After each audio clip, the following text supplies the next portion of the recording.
Hello friends, रोजगार centre के official channel में आपका स्वागत है। आज के मैं इसमें आपको बताऊंगा डीआरडीओ सीपीटीएम 10 एडमिन एंड एलियंट रिक्वायरमेंट 2022 का जो कि ऑनलाइन फॉर्म आप जो कि भरने जा रहे हैं। इस फॉर्म में जो कि आपको दोगी चार चीज़ें जो कि आपको एक अपलोड करनी है। एक आपका फोटो, एक आपका सिग्नेचर और एक आपकी 10th क्लास की मार्कशीट और एक आपका स्नातक सर्टिफिकेट, मतलब ग्रेजुएशन की मार्कशीट। आपको ये चार चीज़ें जो कि अपलोड करनी है।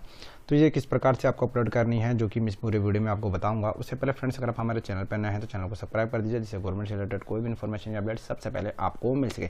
तो चलिए वीडियो स्टार्ट करते हैं। सबसे पहले हम जान लेते हैं कि हमें किस प्रकार का फोटोग्राफ को हमें रिसाइजिंग करनी है। गाइडलाइन में जो कि कहा हुआ है कि फोटो का जो रिसाइजिंग होना चाहिए और 15 से लेकर 40 KB के बीच में होना चाहिए, जिसका फॉर्मेट जेपीजी या जेपीईजी दोनों में से कोई एक फॉर्मेट हो तो वो चल जाएगा, आपका फोटो अपलोड हो जाएगा। तो इस बात का आपको ध्यान रखना है, जो कि आपको फोटो का जो कि रिसेंट फोटोग्राफ होना चाहिए, जो कि बनाना है आपको 15 से लेकर 40 KB के बीच में। इस बातों को आपको ध्यान रखना है। अब बात जो स्कैन हस्ताक्षर जो कि करेंगे, हस्ताक्षर भी आपके जो कि आप करेंगे वाइट पेपर पे, जो कि ब्लैक इंक पेन से आप करेंगे, जो कि होगा 15 से लेकर 40 KB के बीच में, जिसका फॉर्मेट होगा जेपीजी या जेपीईजी फॉर्मेट, दोनों में से एक फॉर्मेट में चल जाएगा। उसके बाद आता है आयु प्रमाण पत्र, जो कि आयु प्रमाण पत्र में आपको 10वीं की प्रमाण पत्र लगा सकते हैं। उसमें आपको जो कि रिसाइजिंग करना है 50 से लेकर 100 KB करना है, जिसका फॉर्मेट भी जेपीजी या जेपीईजी फॉर्मेट हो सकता है।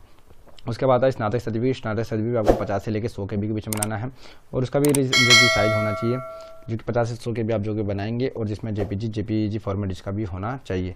तो इन सभी बातों का आपको ध्यान रखना है और आपको इन चीज़ों को करना है। तो सबसे पहले हम जैसे रिसाइजिंग करते हैं, क्योंकि हमें 15 से 40 KB बनाना है। तो सबसे मान लीजिए फोटो है जो जिसको हमको रिसाइजिंग करना है, पहले उसकी हम प्रॉपर्टी देख लेते हैं। तो उसकी मैं पहले प्रॉपर्टी देख रहा हूँ, तो 170 से लेकर 172 KB के बीच में, और हमें 15 से लेकर 40 KB के बीच में चाहिए। तो उसके लिए हम क्या करेंगे, इसको हम इसे ओपन करेंगे।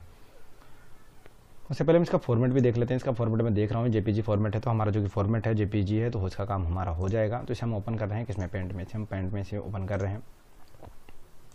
हम पेंट में जाएंगे। पेंट में जाने के बाद यहाँ पे हमारे लिए जितना पार्ट आपको क्रॉप करना है वो यहाँ से आप इसमें क्रॉप भी कर सकते हैं। तो यहाँ पे सेलेक्ट वाले ऑप्शन पे जाइए। जितना पार्ट मान लीजिए, जितना पार्ट मेरे को क्रॉप करना है तो मैं इतना पार्ट मैं सेलेक्ट कर लेता हूँ। सेलेक्ट करने के बाद मैं जितना पार्ट क्रॉप करना चाहता हूँ तो क्रॉप पे क्लिक करके इतना पार्ट क्रॉप हो जाएगा। उसके बाद मैं इसे सेव कर लूँगा। सेव करने के बाद यहाँ रिसाइजिंग वाला ऑप्शन चाहूँगा, जिसको रिसाइजिंग करने के लिए इसके मैं साइजिंग पे अपने जैसे 875 1127 आपका जो भी आएगा, आपका फोटो जो कि MB में हो सकता है या कुछ ज़्यादा बड़ा होता है, तो उसके यहाँ पे ज़्यादा पिक्सल्स आएंगे। तो आपको पिक्सल्स को कम करके आपको KB को कम करना होगा। तो यहाँ पे मान लीजिए आप 875 है, तो मान लीजिए मैं इसे 500 करता हूँ। 500 करने के बाद मैं इसे सेव करता हूँ, और सेव करने के बाद मैं इसकी प्रॉपर्टी चेक करता हूँ कि इसकी प्रॉपर्टी में कुछ चेंजेस आए या नहीं। तो मैं इसकी प्रॉपर्टी चेक करता हूँ तो मुझे प्रॉपर्टी देखने को मिलती है ये 75 के लेकर 76 KB के बीच में आ गया। फिर भी एक ज़्यादा बड़ा है, क्योंकि हमें 15 से लेकर 40 KB चाहिए। तो इसे मैं और कम करेंगे। और कम करने के लिए इसे क्या करेंगे, हम फिर से इसे पेंट में से ओपन कर लेंगे। जैसे मैं पेंट में ओपन कर लिया, फिर से रिसाइजिंग वाले ऑप्शन पर जाएंगे। इस बार हमने जो 500 किया था, इस बार ज़्यादा कम करना है तो इसे हम 300 कर लेते हैं। तो मतलब करने के बाद इसे हम सेव करते हैं। सेव करने के बाद हम इसकी प्रॉपर्टी देखते हैं। तो इसकी प्रॉपर्टी हमें देखने को मिलती है कि इसकी प्रॉपर्टी में चेंजेस हो गए। ये हो गए हैं 41 से लेकर 44 KB। अभी भी ये बड़ा है, तो इसे में और कम करना है, तो मतलब हमें और वहाँ पे पिक्सल घटाने होंगे। तो पिक्सल घटाने के लिए हमें फिर से इसे ओपन करना पड़ेगा। किसमें, पेंट में इसे ओपन करेंगे। उसके बाद रिसाइजिंग वाला ऑप्शन जाएंगे, पिक्सल पे क्लिक करेंगे। इस बार इसे कम जो थोड़ा कम करना है, तो इसलिए हम थोड़ा ही इसमें कम करेंगे। इसलिए मैं इसको 250 करता हूँ और इसे सेव करता हूँ। और सेव करने के बाद मैं इसकी प्रॉपर्टी चेक करता हूँ। तो मुझे प्रॉपर्टी चेक करता हूँ तो ये 33 से लेकर 36 KB के बीच में है। तो ये जो कि फोटो था जो कि 170 KB का था, जो कि कम हो गया, अब 33 से लेकर 36 KB के बीच में हो गया, और हमें चाहिए 15 से 40 KB। तो हमारा काम हो जाएगा और ये फोटो जो कि हमारा जो कि अपलोड हो जाएगा।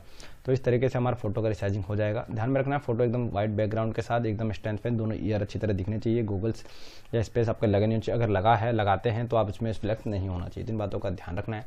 उसके बाद सिग्नेचर वाइट पेपर पर करना है। A4 वाइट पेपर पे कर लेना है। उसके बाद पहले इसकी हम इसकी प्रॉपर्टी देख लेते हैं। मान लीजिए वो सिग्नेचर जिसकी हमको रिसाइजिंग करनी है, जैसे कि ये 69 से 72 KB के बीच में, और हमें चाहिए 15 से लेकर 40 KB। तो इसकी साइज हमको थोड़ा ही कम करना पड़ेगा। तो इसके लिए हम क्या करेंगे, इसे ओपन विथ करेंगे। इसमें पेंट में से ओपन करेंगे। इसका फॉर्मेट भी जेपीजी है।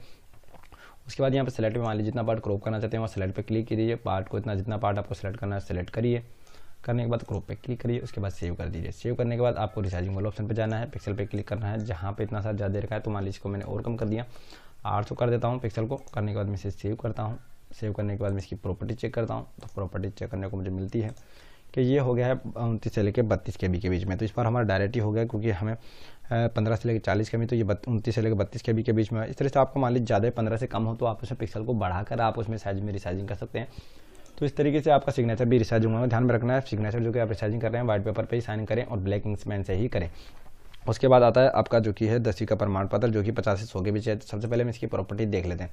तो इसकी प्रॉपर्टी हम देखते हैं, ये है 40 से 44 के बी। तो मतलब ये इस केस में क्या हुआ कि ये हमारा कम है, तो ये 40 से 44, तो हमें इसे बढ़ाना होगा। बढ़ाने के लिए हम क्या करेंगे, इसे ओपन विथ करेंगे। किसमें, हम इसे ओपन विथ करेंगे पेंट के अंदर। पेंट का ओपन में करने के बाद हमें साइजिंग वाले ऑप्शन पे जाएंगे, या क्रॉप करना है तो क्रॉप वाले ऑप्शन पे जाके क्रॉप भी आप कर सकते हैं। तो मान लीजिए इतना पार्ट में क्रॉप करना है तो मैंने यहाँ पे क्रॉप पे क्लिक कर दिया और सेव इसे कर लेता हूँ। अगर क्रॉप नहीं करना तो छोड़ दीजिए। उसके बाद रिसाइजिंग वाले ऑप्शन पर जाइए, पिक्सल पे क्लिक करिए। इस पर हम केस में क्या करना है, हमें बढ़ाना है। तो इसमें 291, तो मैं इसे 500 कर देता हूँ। 500 करने के बाद मैं इसे सेव करता हूँ। तो ये सभी मैंने अपने अनुमान से किया है कि इसको बड़ा घटा के, तो आपको भी अनुमान से बढ़ाना है और घटाना है, जिससे आपका पिक्सल एकदम एडजस्ट हो जाए। तो ये हो गया 82 से लेकर 84 के भी, और हमें चाहिए 50 से 100 के बीच में, तो हमारा काम चल जाएगा और ये हमारा जो कि है अपलोड हो जाएगा। अब बात करते हैं ग्रेजुएशन की मार्कशीट की। मान लीजिए ग्रेजुएशन की हमारी मार्कशीट है, पहले इसका फॉर्मेट देख लेते हैं। तो इसका फॉर्मेट मैं देख रहा हूँ JPG फॉर्मेट है, जो कि 69 से लेकर 72 के बीच में है। तो हमारा काम चल जाएगा, ये अपलोड हो जाएगा। अदर केस अगर आप उसका साइज और बढ़ाना भी चाहते हैं तो आप इसमें ओपन विथ करके पेंट में इसे ओपन कर दीजिए। क्रॉप करना चाहते हैं क्रॉप कर लीजिए। ये तो रिसाइजिंग वाला ऑप्शन जाए, पिक्सल पे क्लिक करिए। जैसे मैं इसका साइज 600 करता हूँ। 600 करने के बाद मैं इसे ओके करके सेव करता हूँ। सेव करने के बाद मैं इसकी प्रॉपर्टी चेक करता हूँ। तो इसकी मैं प्रॉपर्टी चेक करता हूँ तो मुझे मिलता है ये 100 से लेकर 4 हो गया, तो बहुत ज़्यादा हो गया। तो हम इस केस में थोड़ा क्या करेंगे, इसको कम करेंगे। तो कम करने के लिए क्या करेंगे, हम इसे थोड़ा ही कम करेंगे। जब 600 है तो मैं इसे 550 से कर देता हूँ और इसे सेव कर देता हूँ। सेव करने के बाद मैं इसकी प्रॉपर्टी देखता हूँ। तो इसकी प्रॉपर्टी में क्या चेंज आए हैं, तो इसकी प्रॉपर्टी में देखने पर मुझे मिलता है कि 95 से लेकर 100 के बीच में, तो हमारा काम चल जाएगा और जो कि अपलोड हो जाएगा, क्योंकि हमें 50 से 100 के बीच में ही चाहिए था। तो इस तरीके से मान लीजिए 100 के बीच नहीं है तो आप उसमें और भी कम कर लीजिए। तो फ्रेंड्स, इस वीडियो में मैंने आपको बताया कि किस तरीके से आप जो कि फॉर्म भरने जा रहे हैं DRDO CTPTM 10 का, जो कि एडमिन और एलियंट पोस्ट के लिए जो कि आप आवेदन कर रहे हैं। तो इसमें आपको 4 डॉक्यूमेंट आपको अपलोड हो जाएंगे। अगर फिर भी आपको डॉक्यूमेंट्स में अगर समस्या आ रही है कि भाई मेरा अपलोड नहीं हो रहा है, तो फिर भी आप मुझे कमेंट्स में कमेंट करिए, उनका रिप्लाई दूंगा और आपकी समस्याओं को जल्दी जल्दी हल करने की कोशिश करूंगा। तो फ्रेंड्स, अगर वीडियो पसंद आया तो वीडियो को लाइक कर दीजिए और चैनल को सब्सक्राइब कर दीजिए, जिससे गवर्नमेंट से रिलेटेड कोई भी इन्फॉर्मेशन सबसे पहले आपको मिल सके। तो मिलते हैं नेक्स्ट वीडियो में, जब तक के लिए जय हिंद जय भारत।